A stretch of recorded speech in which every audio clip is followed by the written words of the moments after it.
Hanno spaccato una porta per entrare e è suonato l'allarme, quindi le telecamere, il personaggio, perché una persona si tratta, perché le telecamere lo inquadrano molto bene, un straniero probabilmente, perché occhi a mandorla, carnagione olivastra,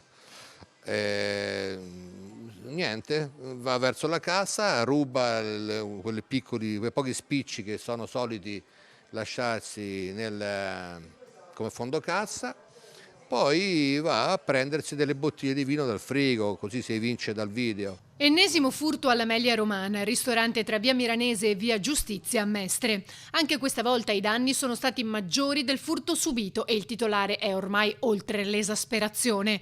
Nonostante le telecamere, le cui immagini sono al vaglio della polizia, e l'allarme, la situazione non cambia. E qua parliamo di rubagalline, di microcriminalità, di gente che va a spaccare e ti crea dei danni per rubarti un euro per una birra. Secondo Serpente si potrebbe iniziare con soluzioni semplici per arginare il problema.